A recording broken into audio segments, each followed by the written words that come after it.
ಪ್ರಭು ಯೇಸುವಿನಲ್ಲಿ ಅನುಗ್ರಹಿತರಾದ ಪ್ರಿಯರೇ, ಇಂದು ಪವಿತ್ರ ಗುರುವಾರ.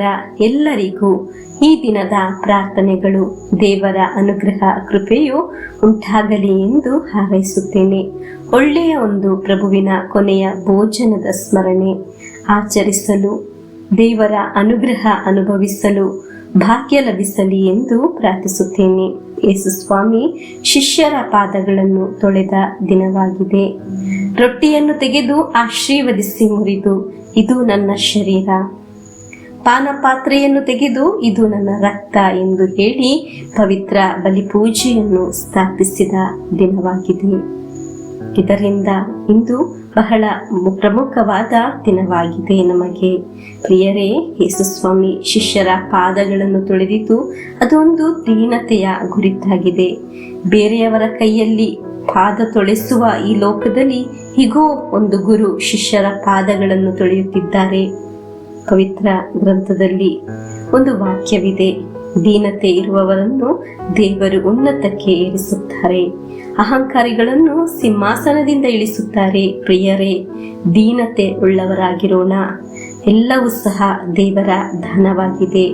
ದೇವರು ನೀಡಿದ್ದಲ್ಲದೆ ಏನೂ ಸಹ ನಮ್ಮ ಜೀವನದಲ್ಲಿ ಇಲ್ಲ.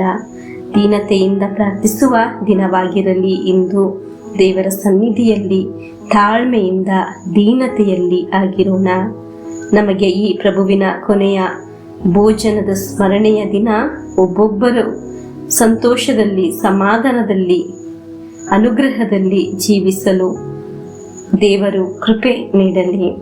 ಕುಟುಂಬದಿಂದ ಮರಣ ಹೊಂದಿದವರಿಗಾಗಿ ಪ್ರಾರ್ಥಿಸೋಣ, ರೋಗಿಗಳಿಗಾಗಿ ಪ್ರಾರ್ಥಿಸೋಣ, ಎಲ್ಲ ಗುರುಗಳಿಗಾಗಿ ಪ್ರಾರ್ಥಿಸೋಣ.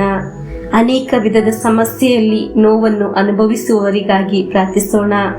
ಒಬ್ಬೊಬ್ಬರು ಅವರವರ ಜೀವನದಲ್ಲಿ ಯೇಸು ಸ್ವಾಮಿ ಅವರನ್ನೇ ಮುರಿದುಕೊಟ್ಟ ಹಾಗೆ ನಮ್ಮ ಜೀವನದಲ್ಲೂ ನಮಗೂ ನಮ್ಮಲ್ಲಿ ಇರುವುದನ್ನು ಮುರಿದು ಕೊಡುವರಾಗಿರೋಣ. ದೇವರ ಸನ್ನಿಧಿಯಲ್ಲಿ ತಾಳ್ಮೆಯಿಂದ ದೀನತೆಯಲ್ಲಿ ಆಗಿರೋಣ. ಸಂತೋಷವೂ ಸಮಾಧಾನವೂ ಉಂಟಾಗಲಿ ಎಂದು ಪ್ರಾರ್ಥಿಸೋಣ. ತಾಳ್ಮೆ ಮತ್ತು ದೀನತೆಯಲ್ಲಿ ಜೀವಿಸೋಣ. ಒಳ್ಳೆಯ ಒಂದು ದಿನವಾಗಲಿ ಎಂದು ಹಾರೈಸುತ್ತೇನೆ. ನಮಗೆ ಪ್ರಭು ಯೇಸುವಿನ ಆಶೀರ್ವಾದವನ್ನು ದೀನತೆಯಿಂದ ಸ್ವೀಕರಿಸೋಣ. ಆಮೇನ್. ನಮ್ಮೇ ಪ್ರಭು ಯೇಸು ಕ್ರಿಸ್ತರ ವರಪ್ರಸಾದವು, ದೇವರ ಪ್ರೀತಿಯು, ಪವಿತ್ರಾತ್ಮರ ಅನ್ಯೋನ್ಯತೆಯು ನಿಮ್ಮೊಡನ ಇರಲಿ.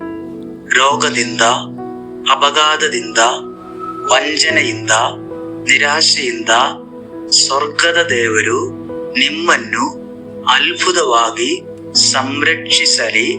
ದೀರ್ಘಾಯುಸ್ಸು, ಆರೋಗ್ಯ, ಸಮಾಧಾನ, ಸಂತೋಷ ಉಂಟಾಗಲಿ.